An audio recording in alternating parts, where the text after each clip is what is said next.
Bismillahirrahmanirrahim. Malam menurut sabi-sabi meligan kamu dengan dosa ya. Ya Allah ya Tuhan kamu, nepa ampun ya Allah dosa seluruh anggota tubuh kamu ya. Ya Allah, ledakan kemaksiatan yang kali kamu lakukan ya Allah. Ya Allah, bak malam yang mustajabah doa, bak malam yang nutung doa ya Allah. Kamu akan taubat kepada doa atas kesalahan-kesalahan kamu ya Allah. Ya Allah ya Tuhan kamu, nepa ampun ya Allah dosa urungsi kamu ya Allah. Ya Allah, nepa ampun ya Allah seluruh dosa urungsi kamu.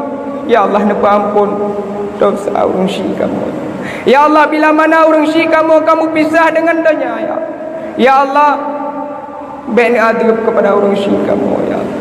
Ya Allah, bila mana urungsi kamu malamnya tengah adab ya Allah. Ya Allah, nepinah adab kepada urungsi kamu ya Allah.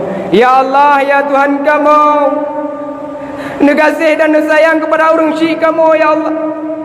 Belagi urungsi kamu sayang kepada kamu wataubun ya. Ya Allah ya Tuhan kamu, bila mana urungsi kamu tengah adab kepada urungsi kamu ya Allah. Ya Allah ya Tuhan kamu, nebi kemenangan kepada urung-urung Palestina yang urungnya tengah dijajah pun urung-urung kafir dan adilah ya Allah. Ya Allah, urung-urung Palestina urungnya ingin beribadah kepada Ron, tapi mereka terhalang oleh urung-urung kafir dan adilah ya Allah. Ya Allah, nebi kemenangan kepada urung-urung Palestina, nebanca urung-urung kafir yang ingin mengganggu agama Islam ya Allah. Ya Allah ya Tuhan kamu, bila mana singa yawang kamu pisah dengan tubuh Nabi ya Allah, bumi kamu ucapkan kalimah La ilaha illallah. Ya Allah ya Tuhan kamu, bila yawang kamu singa kamu pisah dengan tubuh ya Allah, bumi kamu ucapkan kalimah yang terakhir, kalimah La ilaha illallah. Ya Allah ya Tuhan kamu, nup selamat iman kamu ya Allah. Ya Allah, nup selamat iman urung-urung muslimin dan muslimat ya Allah. Ya Allah ya Tuhan kamu, nup ampun dosa urung muslimin dan muslimat ya Allah.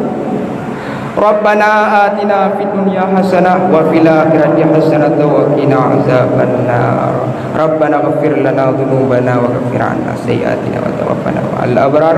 Subhanaka rabbil izzati amma yasifun. Wassalamu ala mursalin. Alhamdulillahi alamin. Al-Fatihah. Warahmatullahi wabillahi minasyaitonir rajim. Bismillahirrahmanirrahim. Alhamdulillahi rabbil alamin. Arrahmanir rahim. Maliki yaumiddin. Iyyaka na'budu wa iyyaka nasta'in. Ihdinas siratal mustaqim. Siratal ladzina an'amta 'alaihim ghairil maghdubi 'alaihim waladdallin. Sallallahu